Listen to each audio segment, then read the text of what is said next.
तो अब से कुछ घंटे पहले भारतीय समय अनुसार सुबह 4:30 बजे अमेरिका ने ईरान के 3 न्यूक्लियर साइट पर अटैक किया, हमला बोला और उस हमले के 6 घंटे के बाद ही ईरान ने अब इजरायल पर जबरदस्त पलटवार किया है। ईरान ने 25 बैलिस्टिक मिसाइल से इजरायल के अलग अलग शहरों पर हमला बोला। वहीं इजरायल ईरानी मिसाइलों को रोकने की कोशिश कर रहा है। तस्वीरें तेल अवीव की हैं जो इस वक्त आप देख रहे हैं, जहां पर ईरान मिसाइल के हमले के बाद तबाही का मंजर साफ देखा जा सकता है। धमाकों की आवाजें, धूल का गुबार और इसी बीच सायरन की आवाजें साफ सुनी जा सकती है। किस तरीके से इजरायल पर ईरान ने पलटवार किया है और ये जवाब दिया है अमेरिका के उन हमलों के बाद जो उसके न्यूक्लियर साइट पर किए गए। जो 3 न्यूक्लियर साइट अमेरिका ने निशाना बनाई है ईरान की, और उसके बाद ईरान ने पहले ही कहा था कि हम इसका जवाब देंगे। और देखिए, जवाब देने की जो प्रक्रिया है वो शुरू हो चुकी है।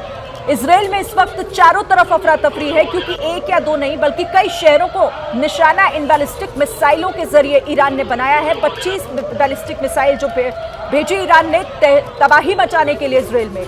आप देखिए जरा, कई शहरों पर किस तरीके से मिसाइल अटैक हुए हैं। आसमान में वो साफ तस्वीरें देखने को मिल रही हैं। एक एक कर जो मिसाइलें आगे बढ़ रही हैं और इन्हीं मिसाइलों ने दहला दिया है एक बार फिर से इजरायल को।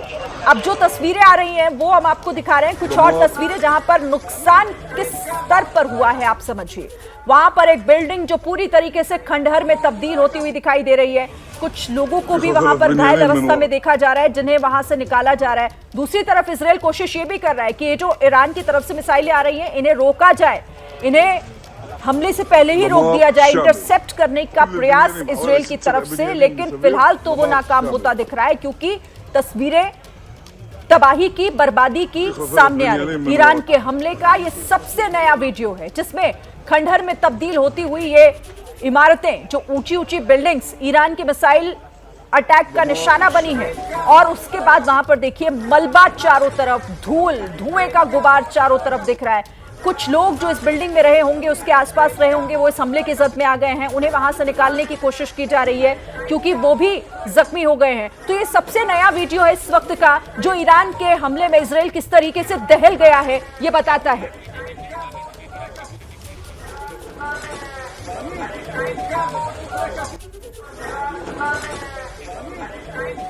हमारे साथ इस वक्त एक खास मेहमान जुड़ गए हैं, मेजर जनरल जीजी द्विवेदी सर, रक्षा विशेषज्ञ हमारे साथ हैं। स्वागत है सर आपका द्विवेदी सर। आप इस पूरे सिनेरियो को, इस पूरी सिचुएशन को सर किस तरीके से हमारे दर्शकों के सामने रखेंगे? ये क्या बताता है कि क्या अब दुनिया दो फाड़ तो हो ही गई है, लेकिन ये खतरा बहुत ज्यादा बढ़ गया है अमेरिका के हमले के बाद, क्योंकि अब जवाब ईरान फिर से दे रहा है। उसने इजरायल के कई शहरों को दहला कर रख दिया है। शरीन, धन्यवाद।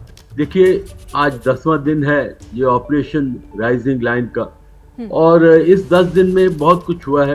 सबसे पहले तो इजराइल ने काफ़ी नुकसान पहुंचाया है ईरानियन के डिफेंस सिस्टम को, न्यूक्लियर इंस्टॉलेशन को, एयर डिफेंस को, और उनकी काफ़ी कैजुअलिटी भी हुई। सिविलियन कैजुअलिटी तक 850 जो ईरानियन नागरिक है वो मारे गए हैं। तो इसमें 2 चीज़ों की बहुत भूमिका रही है। सबसे पहले ये युद्ध क्यों शुरू हुआ, इसके 2 मेन मुद्दे थे। सबसे पहले कि इजराइल का एम था कि किसी न किसी तरह से ईरान की जो न्यूक्लियर शक्ति है, न्यूक्लियर कैपेबिलिटी है, उसको बर्बाद करना या नाकाम करना, और साथ ही साथ जो उनकी मिसाइल है, डिफेंसेस है, साथ लीडरशिप को भी उनका पूरा नुकसान पहुंचाना। तो अभी ये 10वां दिन था। हालांकि इजराइल को काफ़ी सफलता मिली है, पर वो ये 3 जो न्यूक्लियर इंस्टॉलेशन थे, फॉर्डो, नटांस और इस्फहान, इनको पूरी तरह नुकसान नहीं पहुंचा पाए, क्योंकि इनकी जो सेंट्रीफ्यूज हैं, जो इनका यूरेनियम स्टॉक पाइल है, वो बहुत गहरा था, तकरीबन 200 फुट से आगे। तो इसलिए अमेरिका की मदद उनको चाहिए थी, और अमेरिका ने पहले, उनका एलाई है, उनका अलायंस है, और ये सारा हमला जो अमेरिका की सलाह से हुआ है, उनकी सपोर्ट से हुआ है। तो अभी ये देखा जा रहा था कि क्या अमेरिका इसमें खुल के आएगा। हालांकि पूरी मदद कर रहे हैं, उनको इंटेलिजेंस दे रहे हैं, मिसाइलों को भी शूट कर रहे हैं जो ईरान से आ रही है, पर क्या वो डायरेक्टली इसमें आएगा, नहीं आएगा, ये अभी इसका अंदाजा लगाया जा रहा था। और कल ही मैंने आर्टिकल लिखा है फर्स्ट पोस्ट के अंदर, उसमें ये था कि शंका पूरी है, और कब आएगा कब नहीं आएगा यही देखना था। और एक इंटरेस्टिंग बात यह है कि 2 दिन पहले ट्रंप साहब ने ईरानियन को, उनकी लीडरशिप को बताया कि देखो, मैं आपको 2 हफ्ते देता हूँ, आप या तो शांतिपूर्वक सरेंडर करो बिना कंडीशन के, नहीं तो फिर आपको उसकी कीमत चुकानी पड़ेगी। और वो कीमत आज सुबह उनको चुकानी पड़ी, जबकि अमेरिका ने ये 3 जो न्यूक्लियर साइट्स हैं इन पर ताबड़तोड़ हमला किया है और इसमें उनका काफी नुकसान भी पहुंचा है। जो डैमेज असेसमेंट होती है उसमें टाइम लगता है, पर बात यह है कि वो तीनों जो इंस्टॉलेशन है वो हिट हुए हैं और अमेरिका डायरेक्टली इसमें आ गया है। ये एक बहुत बड़ा घटनाक्रम है और मैं सोचता हूँ कि एक भूकंप आया है इस एरिया के अंदर, यानी कि भूकंप, जियोपॉलिटिकल भूकंप। अभी ईरान जो है ये कोई छोटा मोटा देश नहीं है, 10 करोड़ की आबादी है, 10 लाख इसकी फौज है और इकोनॉमी जो है इसकी ऑयल में इसका योगदान है तकरीबन 20% ऑयल जो यहाँ से निकलता है स्ट्रेट ऑफ हॉर्मुज़ से, तो इसका इकोनॉमिक क्लाउड भी है।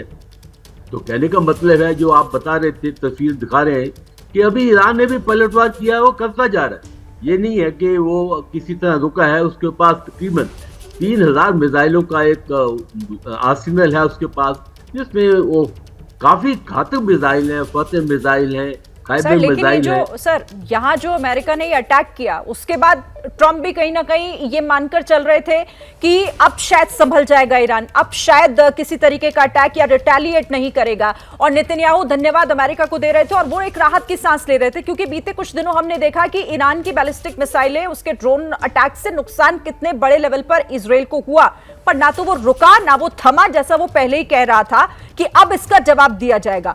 इजराइल में कई जगहों पर धमाके हुए हैं और बड़ी बड़ी बिल्डिंग्स पूरी तरीके से किस तरह से ढह गई हैं, गिरी हुई नजर आ रही हैं।